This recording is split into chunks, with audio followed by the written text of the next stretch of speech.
Welcome to Las Vegas Plays Itself. This week's installment, a Blockbuster sequel released in 1992. And we begin in lovely Vista Del Mar, a suburb of Las Vegas. But look twice and you'll see a lot of chimneys and a haze that resembles the smog of Southern California. That's because we are in beautiful Simi Valley, California, a suburb just northwest of Los Angeles. This neighborhood is famous for the filming of Poltergeist, and The Little House on the Prairie was filmed out in Simi Valley as well.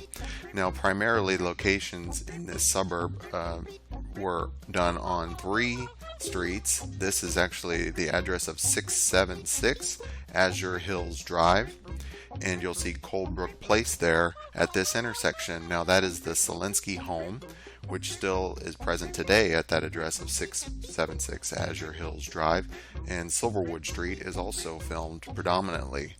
Here is the house as it looks today. Now, early in the film Honey, I Blew Up the Kid, Wayne Szalinski picks up his son Nick and passes many notable Vegas landmarks, some that are still around today, like this building, Sterling Laboratories. In the place of Sterling Laboratories is the Nevada Power Building, which is located on 6226 West Sahara Avenue. Now, this building still stands today. It's one of the more striking buildings in the central Las Vegas Valley.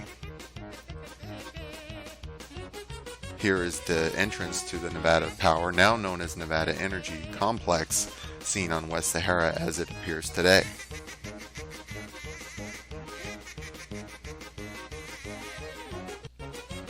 And here is the exterior entrance to the Nevada Power Building.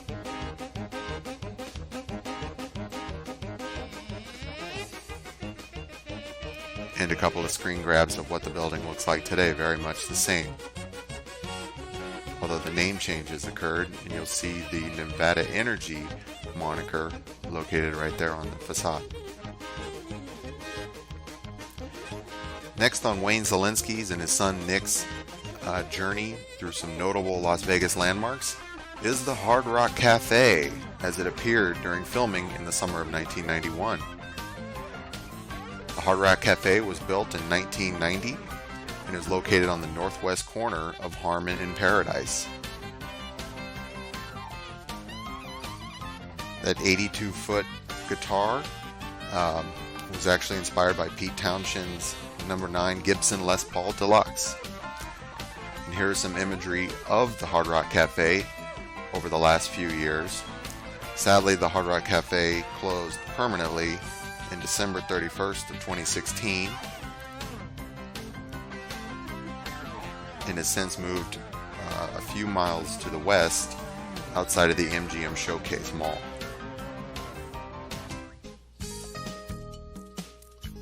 And behind the Hard Rock Cafe was the Hard Rock Hotel, which will soon be the Virgin Hotel.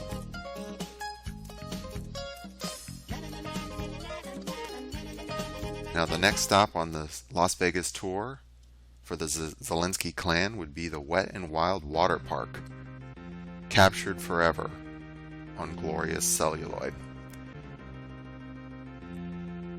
The Wet and Wild Water Park was located on 2601 Las Vegas Boulevard South, and as Nick exits the compound, you notice the Willy Willy ride as well as Dare Stuka and Blue Niagara in the background.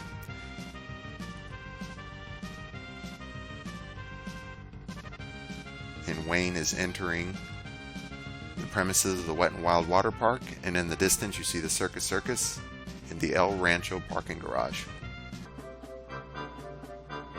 Now from there, we head a little further up the or south of Las Vegas Boulevard at the Las Vegas Plaza Shopping Center, where the Szalinski men visit a Big and Tall store. In the distance you see the Circus Circus and the Stardust Hotel and Casino, as well as the Silver City Casino in the distance. Now, that plaza has undergone a major renovation, is now home to a Denny's, a Walgreens, and as you see, the Silver City Plaza has a Ross Dress for Less. And we will see on the opposite side of the street what has become of the former Stardust property. It's in fact the location for Resorts World, which still is under construction and with a estimated completion date of 2021.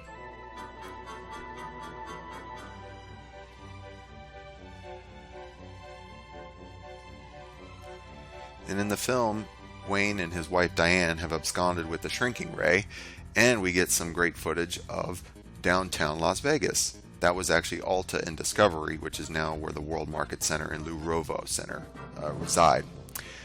And what is some of the best footage in the film is when Adam is enlarged to amazing colossal size and begins his journey down Fremont Street as it appeared in 1991.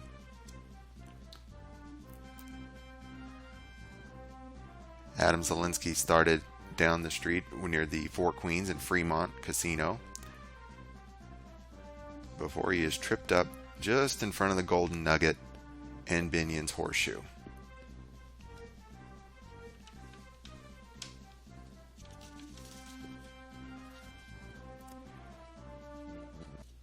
And now Adam has found his play toy and is going to take this yellow sports car for a spin.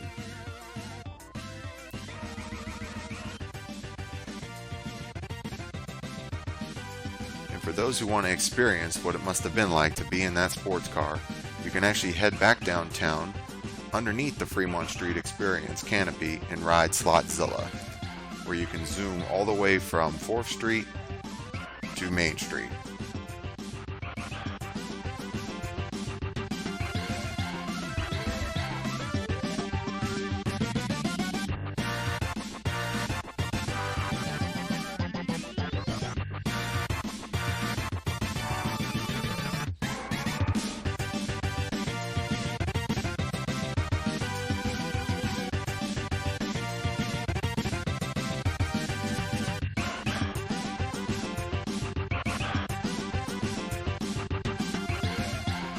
This is when Adam begins playtime with two very notable figures on Fremont Street, and that would be Vegas Vic and his companion Vegas Vicky, who for some time has been undergone the moniker of Sassy Sally. Now, Sassy Sally was created by Ad Art in 1980, although as you can see underneath her boot, there is a sign for the Yesco company, which is a young electronic sign company.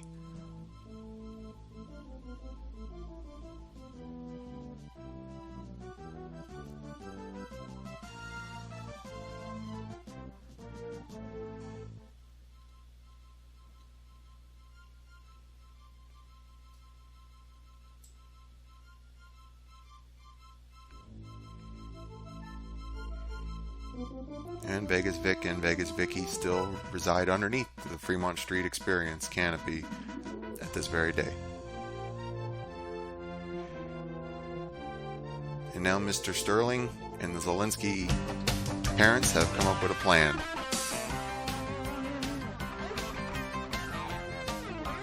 As they head down westbound on Fremont Street towards the Plaza Hotel, master plan is in effect.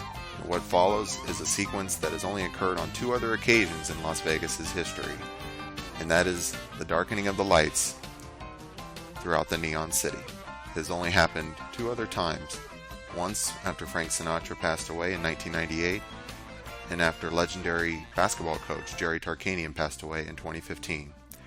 And here we are, as Lloyd Bridges, playing Mr. Sterling, orders the blackout of all of the major properties on Fremont Street, beginning with the Golden Gate Casino and the Las Vegas Club.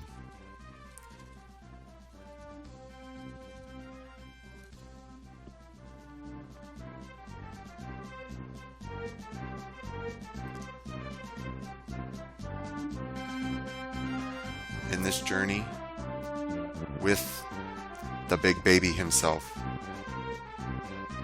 continues on southward towards the Circus Casino on Las Vegas Boulevard, and then further south to the just then opened Mirage Volcano, before we're treated to some excellent overhead footage of the Las Vegas Strip as it appeared in the early 90s, with many properties that are now long gone, including the Imperial Palace and the Holiday Inn Casino, later Harrah's. And here is that beautiful Gibson Les Paul Deluxe, as Adam has spotted it.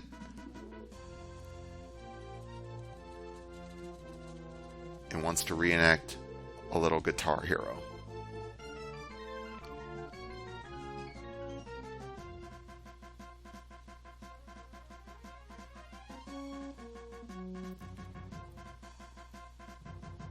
And now what follows here are a set of images of what all of those wonderful locations look like today.